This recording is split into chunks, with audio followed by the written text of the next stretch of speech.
So, but I had been getting worse anyway, to the point where the initial the person who was seeing me said, I don't know if I can really help you anymore. Let me send you over to someone else I recently met here in town. And then that person took me rapidly down a very, very bad path very quickly. So that's when I really began to search the internet.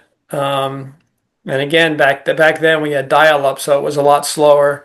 So it took time, and it was very painful to sit there. And that's when I came across, for the first time ever, spasmodic torticollis, which is another, usually a bit of a more older term than cervical dystonia.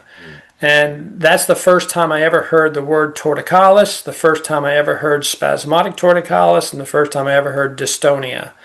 And then that's when I reached out to the medical center at the college, the medical college there, and reached out to anyone and everyone I could find an email for and sent them a blanket message and said, this is what I have. What are your recommendations for what I should possibly do to treat this, and who would you recommend seeing? And I got a whole variety of different answers.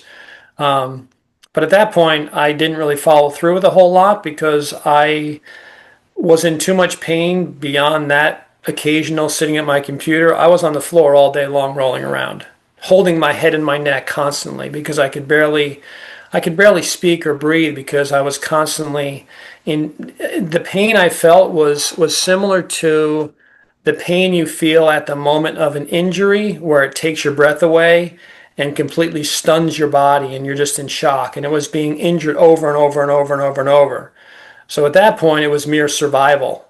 I didn't even look for a whole lot for answers as much as just let me just get through the day.